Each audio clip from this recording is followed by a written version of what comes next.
I'm gonna be honest with you. I have a knife next to me, and what I do is when the voices get so bad and they won't stop, I start threatening to do something to myself, like harm myself, and that will calm them down. And I have been like like with this knife here now.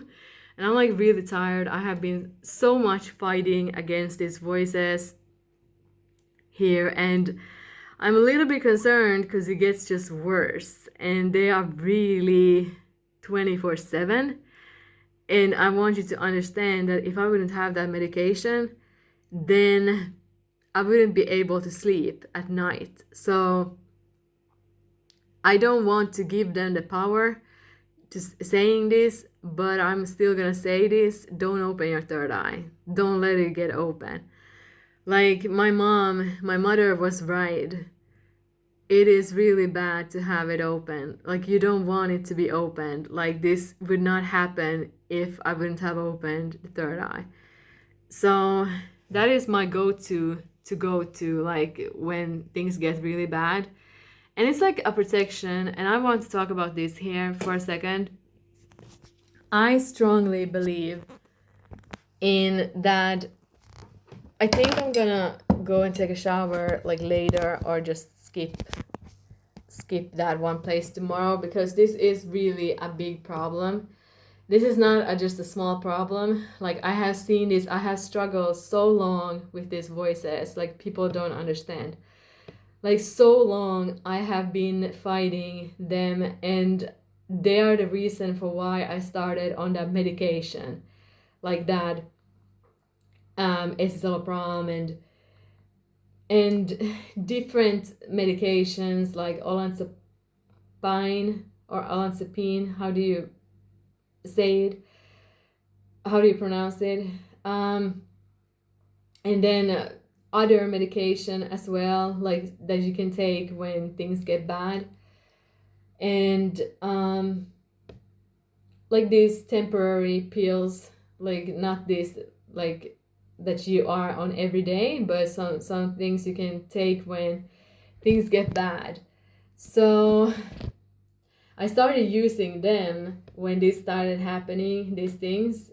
I started using those pills, and I have now like side effects from the medication, and they are the reason for that. So I don't even remember what I said in the beginning of this video. I'm so tired of fighting these voices. Like, I have the door closed, so I don't know what they can hear, but let's tone the voice down a little bit so that you can still hear me. But they are 100% real. And if I don't sound convincing, it's because I have to talk in a smaller voice so they don't hear. So I live in a place, apartment wise, that is linked to nurses and stuff like that. So yes, they're 100% real still, and they are really bothering me now. Like I'm gonna have to explain this. Like I can't do the things that I love. Like I can't do things that I love. Like, and that is a huge problem. So creativity, like being creative, I am not allowed to do that. Like I was in a spiritual community. I have to take away the charger. Like just a moment.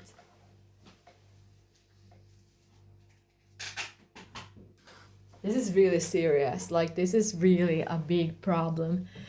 And it's not just America having a problem. Like this is really problematic. Like this can't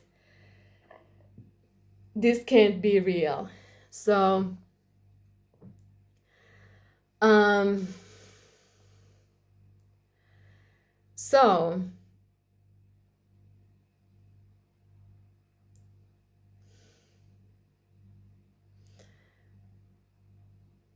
they took the upper hand again, and I'm not liking this, where this is going. So I was in a spiritual community, and they were talking so much about freedom there, like hippie, like you're free and love. And this is not love. This is not free.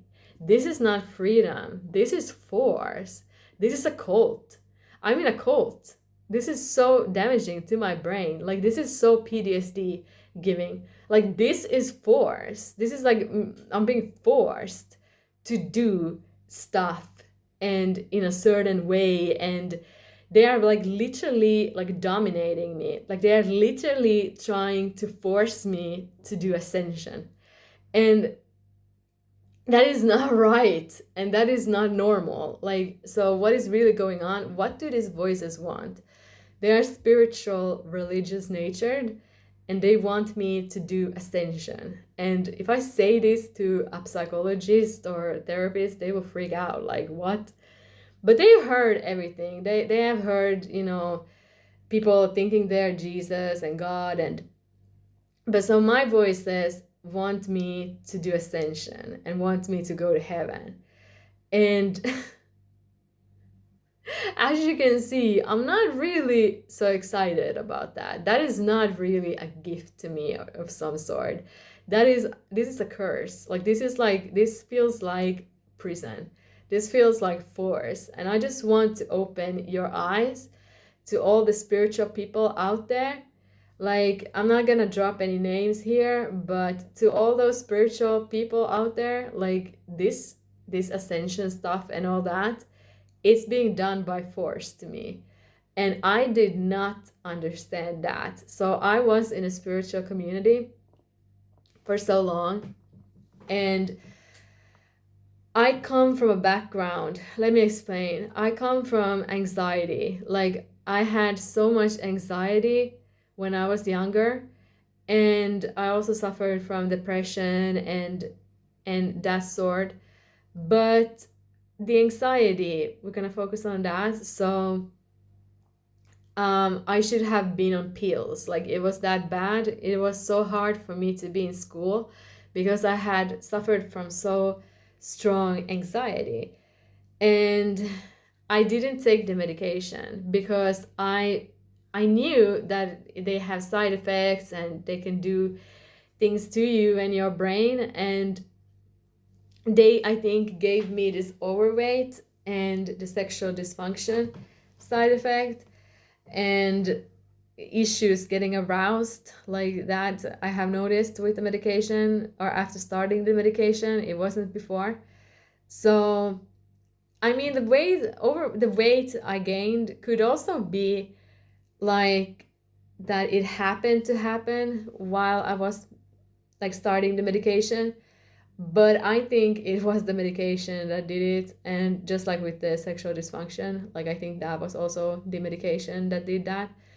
So it could be like it's a coincidence, like it is like happening during the medication time. But I think there are side effects, and I wouldn't have touched these medications unless I would have heard these voices. So the voices and the experiences I had were so bad that I had to tell someone and say to someone like what I was experiencing. Like, I was alone. I just want you to understand and hear how gross these experiences were.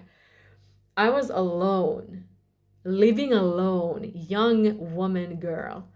And I started experiencing all these schizophrenic experiences, and like, hearing voices, seeing stuff, and no, not seeing stuff. Why did I say that?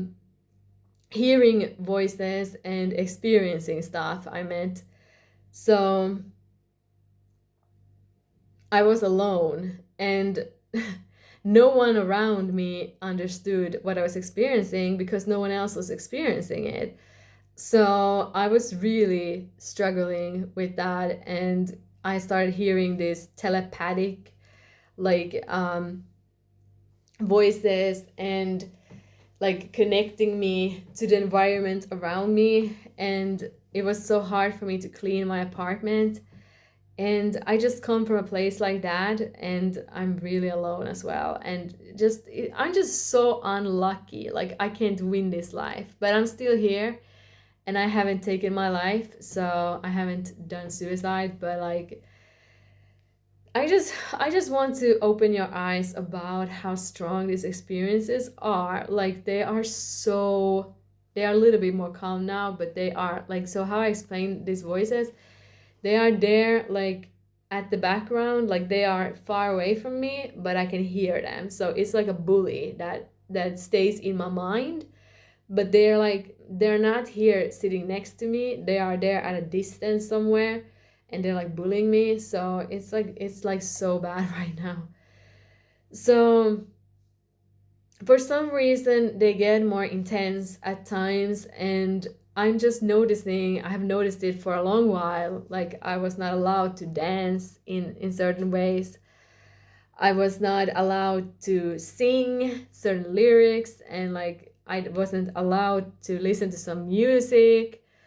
And this is not spirituality. This is not spiritual. This is not religion even anymore. This is cult. This is like a total cult.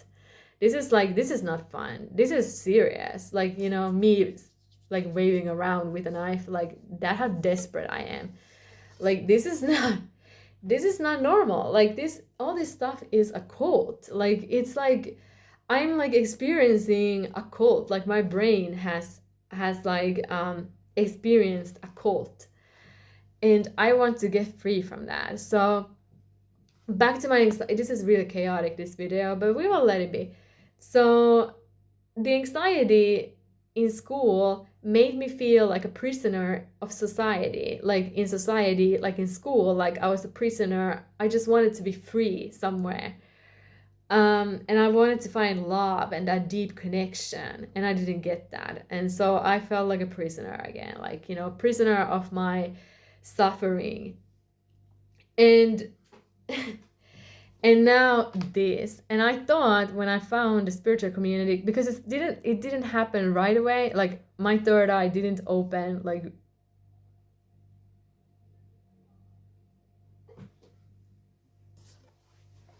just wait a moment.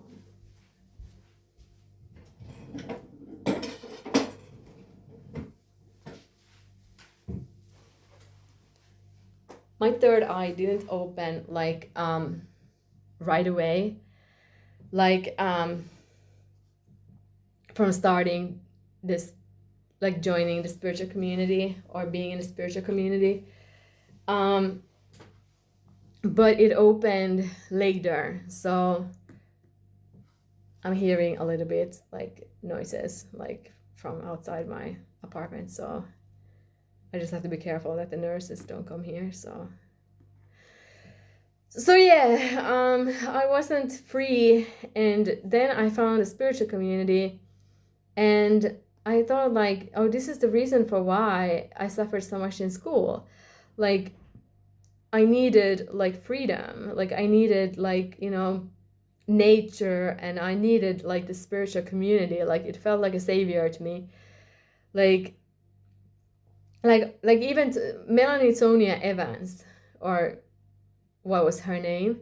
So she talks about, after narcissistic abuse, quantum and healing your traumas, and like, she also like is very spiritual, and so she doesn't experience what I experience, and I'm a little bit worried about her, that it will end up like she will end up in the same place as me.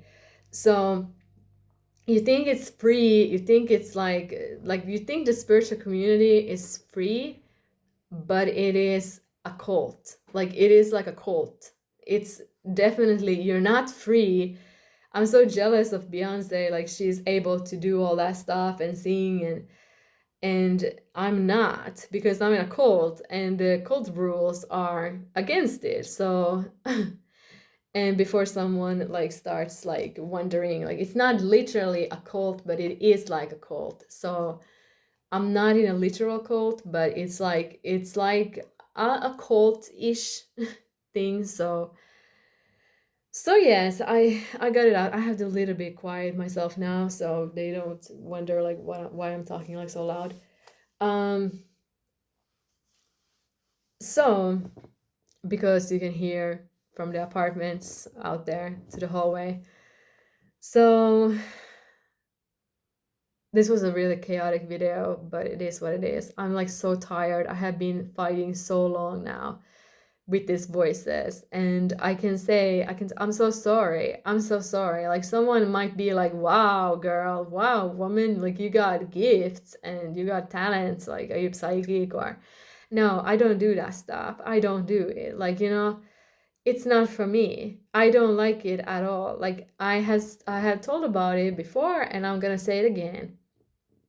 It's like it's they have the upper hand. You think you have it, but no, like God is higher than you, and there is this religious aspect, like they have the upper hand.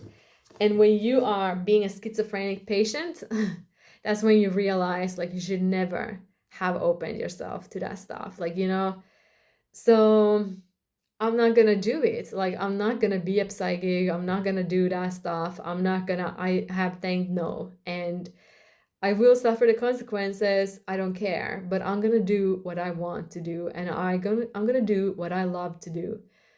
And that's it. So